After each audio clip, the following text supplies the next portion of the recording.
Toda lente carrega uma história, mas algumas carregam cicatrizes também. A Helios 44M é uma dessas. Uma lente soviética feita em massa, com falhas óticas e personalidade de sobra. Nesse vídeo eu não quero falar sobre especificações técnicas. Eu quero falar de como você pode usar a degradação ótica como uma ferramenta. E às vezes pode ser a melhor coisa que já aconteceu na sua imagem. Em 1945, durante a guerra, os alemães recuaram depois de uma investida da União Soviética e a União Soviética tomou a cidade de Iena. A região de Iena era onde ficava a Carl Zeiss, referência mundial em engenharia óptica.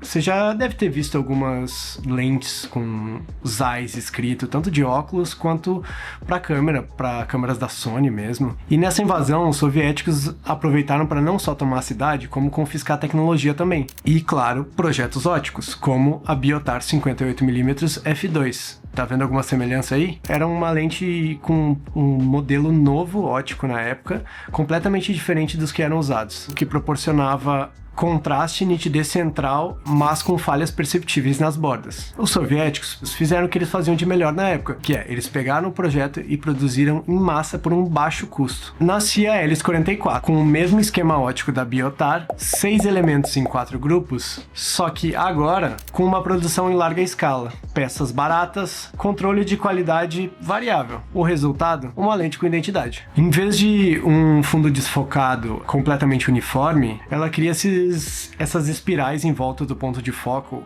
quase como uma coisa como lentes antigas de retrato, como as Petzval. São ótimas para retrato e esse efeito dá para ver mais ainda quando você tem, por exemplo, folhagem, luz passando entre as folhas, assim, um backlight, você consegue ver bem essas características. Um vórtice suave, meio surreal. Isso acontece por causa de aberrações esféricas, distância focal, número de lâminas no diafragma e o desenho das lentes internas, claro. Tudo isso contribui para uma imagem única, algo que mais acrescenta na sua imagem e nas características dela do que de fato diminui a qualidade. Hoje em dia a gente está vendo muito isso no mercado, lentes novas tentando ter características de lente vintage pra gente ter características na nossa imagem, né?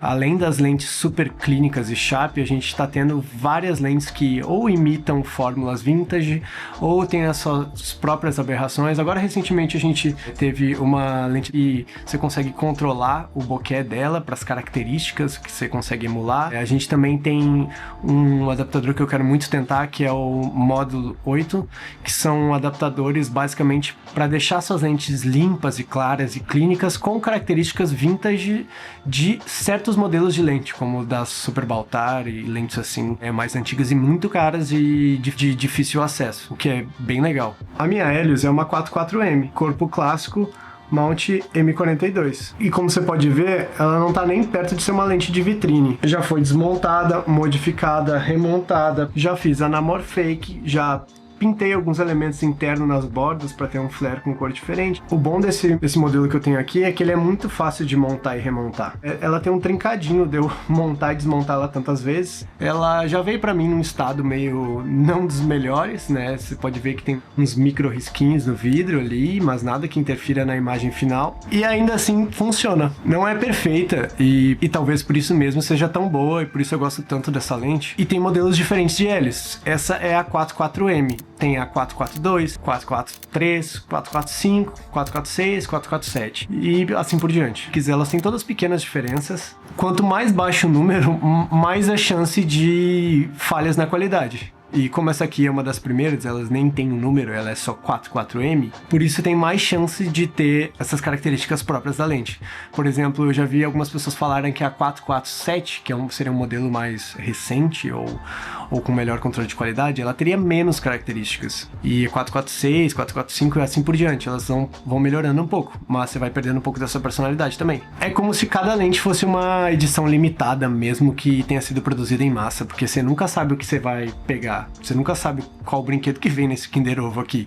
Eu sempre vejo outros canais que o pessoal fala que para você conseguir aproveitar de fato as características de uma lente, você tem que estar com uma câmera de sensor full frame. Aí eu pensei, e se eu for um pouco mais longe com essa lente? Porque eu já vi outros canais e tem algumas páginas que eu sigo sobre lentes vintage e que o pessoal também explora essas técnicas e coisas diferentes, que Essas hélios, elas têm um círculo bem grande até para essa lente, então ela consegue às vezes cobrir um sensor de médio formato. Tem muita gente que usa elas na Fuji GFX. E como eu tenho outras câmeras de sensor cropado e tenho speed boosters também, eu pensei, e se eu for um pouco mais longe ainda? Se eu conseguir aproveitar mais das bordas dela na câmera full frame, eu não tenho uma câmera de médio formato e elas são estupidamente caras, mas eu tenho outras câmeras e muitos adaptadores, porque eu sou fã de adaptar lentes de mounts diferentes nas minhas câmeras. Como vocês podem ver, isso aqui é um adaptador normal. Deixa eu botar o foco aqui nele. Ó, vocês podem ver que vocês conseguem me ver lá no fundo. É porque ele não tem nada aqui no meio. Ele só adapta os contatos eletrônicos das lentes.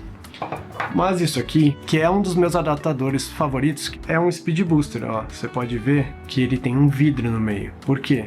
Porque esse Speed Booster, ele condensa o círculo de imagem de uma lente full frame e joga essa luz toda em um sensor menor. Se você tem uma câmera cropada, geralmente o pessoal usa isso aqui para você conseguir ter um look parecido com o de full frame, porque ele basicamente faz essa matemática, essa mágica louca que você consegue ter uma imagem, tipo, você ganha um stop de luz e você ganha mais campo de visão, ou seja, esse é um 0.71, esse adaptador, então ele vai fazer a milimetragem dessa lente. Por exemplo, você tem uma 24mm, você vai usar na câmera cropada, você vai ter que fazer vezes 1.5 ou 1.6 às vezes.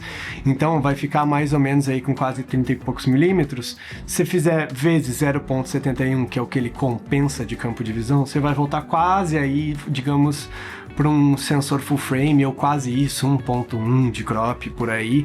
Ou seja, basicamente muita matemática, porém isso aqui te deixa com campo de visão parecido com uma câmera full frame, caso você queira emular esse look com a sua câmera cropada. E isso é para lentes EF em câmeras da Sony. O que eu resolvi fazer? Eu pensei, se eu conseguir colocar esse adaptador, essa minha lente, que tem um adaptador M42 para EF, porque geralmente eu uso ela com o mount EF, que é mais fácil, ó. Vou mostrar para vocês aqui, ó. É um adaptador bem simples, ó, que ajuda a adaptar o mount M42, que é um mount super comum de lentes antigas. Você vai girar ele e ele vai ficar aqui num lugarzinho bonitinho e não vai precisar mais tirar ele, para se adaptar facilmente em câmeras de mount Canon. E como o meu Speed Booster é para mount Canon, e eu tive essa ideia de tentar adaptar, foi basicamente bem fácil. Ó, eles encaixam perfeitamente. E aí a minha ideia foi, eu acho que eu vou ter um look parecido com o médio formato, porque eu vou aproveitar mais dessas bordas na câmera que eu já tenho. Basicamente, então, eu vou usar um Speed Booster em uma câmera full frame para ter um look mais parecido com o médio formato. Tem um look quase, digamos, de que se eu tivesse um sensor um pouco maior que full frame, ou se essa lente fosse um pouco mais clara, ela é f2, então ficaria em torno de uma 41mm f1.4.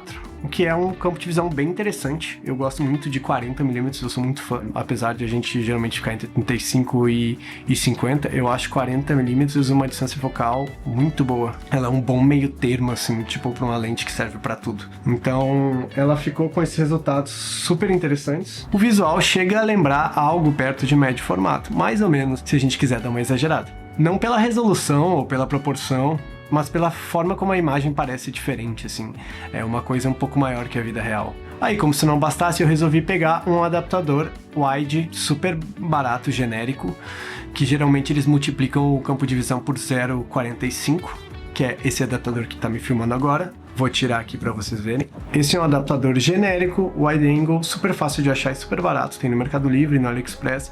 Vou deixar o link dele aqui embaixo também. E daí o que eu fiz? Eu peguei esse adaptador, rosqueei, que ele é exatamente do mesmo tamanho de filtro do que a Helios. A gente tem esse monstro aqui. Como ele amplia o campo de visão em 0.045, vou fazer os cálculos aqui, era 41mm que dava mais ou menos, vezes 0,45, ela vai ficar com 18,45. Eu não sei se esse cálculo é bem exato, mas isso é bem interessante porque, claro, a gente adicionou vários elementos de vidro a mais do que a própria lente, então a gente vai ter degradação ótica aí, principalmente por esse adaptador wide, vocês podem ver, mas a gente também vai ter um resultado bem interessante. A gente pegou a Helios, preservou as características dela e adicionou mais por cima. Aumentou basicamente o campo de visão delas e aumentou também o desfoque dela. Então eu acho que isso é muito legal. Com a mesma lente, a gente tem outras lentes. O resultado foi um caos visual, mas interessante. Glow, flare, distorção, como focar bem mais próximo que essa lente permite. Quase como uma lente macro. E aí entra de novo, eu acho, a magia de poder usar vários adaptadores e degradar a sua lente e trazer características novas. E essas características são super interessantes, são quase tipo um erro que vira uma assinatura às vezes. Eu já falei isso em outros vídeos, atualmente a gente vive por uma obsessão por nitidez, a lente mais clara, mais limpa, mais nítida, que respira menos. Por muitas vezes fotos sem alma. E ao mesmo tempo surgem aí vários filmmakers e vários youtubers e creators que buscam por mais personalidade na imagem, uma imagem diferente, uma imagem estranha, algo que você consiga se descolar do resto das outras pessoas que estão todas usando, sei lá, a mesma lente da Sony. E às vezes tudo que falta é uma textura diferente, uma vinheta inesperada, um flare esquisito, um foco que respira. Essa lente me ensinou que muitas vezes não é sobre precisão, é sobre presença. Uma imagem não precisa ser limpa, ela precisa ser viva. E às vezes a única forma de alcançar isso um pouco é buscando essas especificidades e características, muitas vezes provindas de erros óticos. Se você chegou até aqui, talvez esteja buscando um jeito de criar imagens com personalidade, com a sua cara. Esse foi o meu experimento com uma lente barata, cheia de história e falhas, justamente por isso, cheia de personalidade. Um lembrete de que a arte também mora nos defeitos. Se gostou desse tipo de conteúdo, se inscreve aí. A gente tem vídeos toda semana, no sábado, ao meio-dia, no mesmo horário. Por hoje é isso. Tchau!